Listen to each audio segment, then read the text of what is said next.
जय श्री कृष्णा। मेरा नाम स्वामी कृष्णानंद झा। क्या आपके जीवन में कभी ऐसा समय आया है जब आप सही और गलत में फर्क न कर पा रहे हो? क्या ऐसा समय आया जब आप क्या धर्मयुक्त कर्म है और क्या धर्मयुक्त कर्म नहीं है इस पर निर्णय न कर पा रहे हो? क्या ऐसा समय आपने कभी महसूस किया जब आपको ऐसा लगे कि किस रास्ते पर चलकर हमें सफलता प्राप्त होगी और किस रास्ते पर चलकर हमें असफलता हाथ लगेगी, इस बात का हम निर्णय नहीं कर पा रहे हैं? अगर हाँ, ऐसा हुआ है तो मैं कहता हूं कि आप विषाद में हैं।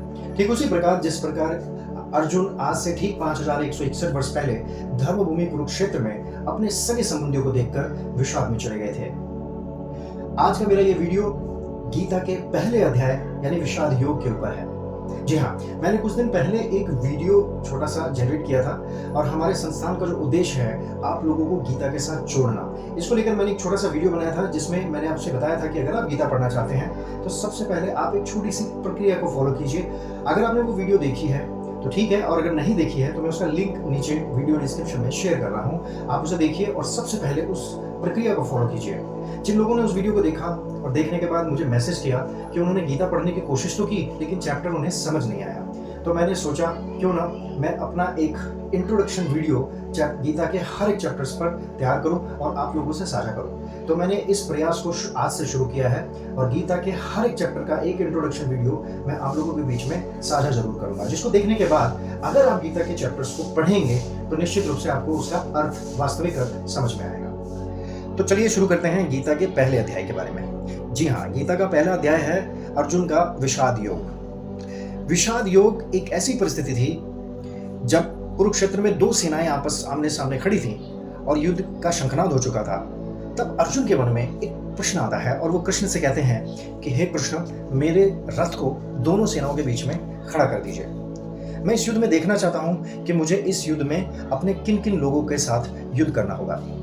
कृष्ण अर्जुन की बात को मान लेते हैं और अर्जुन के रथ को दोनों सेनाओं के बीच में खड़ा कर देते हैं। जब अर्जुन कौरवों में अपने पितामह को देखता है तो उनसे उनका प्रेम जाग जाता है। जब कौरवों में अर्जुन अपने गुरु को देखता है जिनसे उन्होंने शिक्षा प्राप्त की है, उन्हें देखकर उनका प्रेम संबंध जाग जाता है।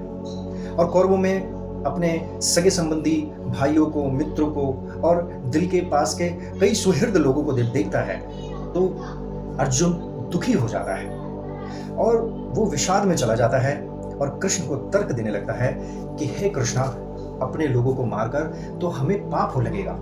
जिन लोगों को मारकर हम जीना नहीं चाहते वही हमारे प्रिय और सुहृद लोग हमारे सामने युद्ध के लिए खड़े हैं। अगर हमने अपने लोगों को खत्म कर दिया तो हमारा कुल और खानदान खत्म हो जाएगा। जब कुल खानदान खत्म हो जाएगा तो कुल में स्त्रियों की सुरक्षा कौन करेगा? स्त्रियां दूषित हो जाएंगी और हम अपने ही कुल के नाश के कारण बनेंगे। पृथ्वी के राज्य के लिए तो क्या, अगर मुझे तीनों लोक का राज्य भी मिल जाए तो भी मैं इन लोगों को मारना उचित नहीं समझता। मैं भीख मांगकर रोटी खा लूंगा लेकिन इन लोगों को मारकर इस पाप का भोगी नहीं बनूंगा। ऐसा कहकर वो अर्जुन विषाद में चला जाता है और कृष्ण से कहता है कि मैं इस युद्ध को नहीं करूंगा। समाज में कई सारी बातें हैं गीता को लेकर। कुछ लोग कहते हैं कि गीता के इस ज्ञान को कृष्ण ने सिर्फ अर्जुन को युद्ध करने के लिए दिया था, लेकिन ऐसा नहीं है। अर्जुन सिर्फ उस समय कुरुक्षेत्र में एक सैनिक के रूप में था और वो अपनी ड्यूटी से पलायन कर रहा था। ये ठीक उसी प्रकार है जैसे वर्तमान में यूं समझिए कि बॉर्डर पे खड़े सैनिक की एक नियत कर्तव्य कर्म होता है कि वो सीमाओं की सुरक्षा के लिए दुश्मनों से लड़ाई करे। अगर वो लड़ाई करने से पलायन कर जाए, वो कहे कि इंसानियत है, मैं इनको मारकर तो पाप मुझे लगेगा, दुश्मनों को मारना पाप का काम है, तो ऐसा करने से क्या हमारी सीमाएं सुरक्षित होंगी? नहीं। पुलिस का नियत कर्तव्य कर्म होता है समाज में अपराधों पर रोकथाम करना। अगर पुलिस ये कहे कि मैं अपराध को रोकथाम करने के लिए वो मेरा कर्म नहीं है तो क्या समाज सुरक्षित होगा? नहीं। अगर डॉक्टर मरीज का इलाज करने से मना कर दे कि ये मेरा नियत कर्तव्य कर्म नहीं है तो क्या मरीज ठीक हो पाएंगे? नहीं। हर व्यक्ति के साथ उसका नियत कर्तव्य कर्म जुड़ा हुआ है जिससे वो समाज में किसी न किसी रूप में सेवाएं दे रहा है। अगर वो अपने नियत कर्तव्य कर्म को छोड़ दे और उससे पलायन करने की बात करे तो ठीक अर्जुन की तरह वो विषाद का शिकार हो चुका है। अर्जुन के साथ भी यही स्थिति थी और यही स्थिति उसको उसके नियत कर्तव्य कर्मों से पलायन करने की प्रेरणा दे रही थी। यहीं से गीता की शुरुआत होती है और भगवान श्री कृष्ण ने उसे गीता के माध्यम से उसके कर्तव्य का बोध कराया था और उसके कर्तव्य को कुशलता के साथ करने की प्रेरणा भी दी थी और ये मैसेज दिया था कि उसके नियत कर्तव्य कर्मों में ही उसकी सफलता की गारंटी छिपी हुई। तो विषाद एक ऐसी स्थिति है जो आपको आपके कर्तव्य पथ, धर्म पथ और आपके नियत कर्तव्य कर्मों से पलायन करने की प्रेरणा देती है।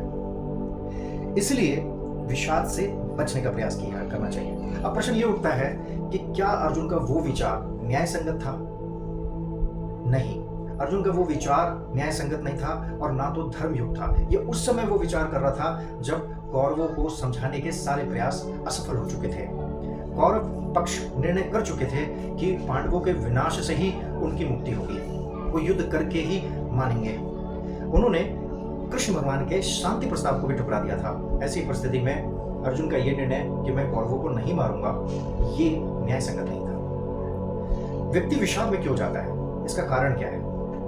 गीता में भगवान ने बताया है कि व्यक्ति विषाद से तभी जुड़ता है जब उसके अंदर राग और द्वेष, ये दो चीजें आ जाएं। राग का मतलब होता है किसी भी व्यक्ति, वस्तु या परिस्थिति के प्रति आपका अत्यधिक लगाव, अट्रैक्शन और आपका जुड़ाव, आपका प्रेम।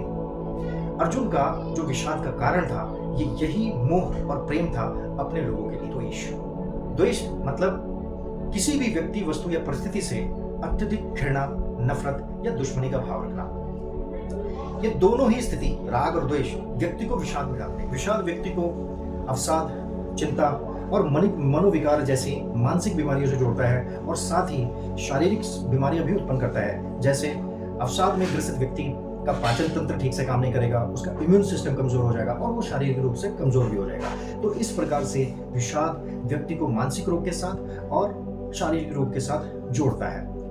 व्यक्ति को विषाद से कैसे बचना चाहिए? भगवान श्री कृष्ण कहते हैं कि भगवत गीता का चिंतन, मनन और उस पर आचरण ही व्यक्ति को विषाद से मुक्ति दिलाता है। यानी भक्ति, ज्ञान और कर्तव्य परायणता ही व्यक्ति को विषाद से मुक्त करती है।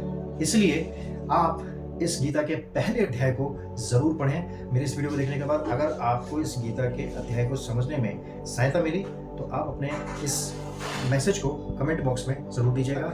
आप स्वस्थ रहें और श्री कृष्ण की भक्ति में मस्त रहें। जय हिंद, जय भारत, जय श्री कृष्ण।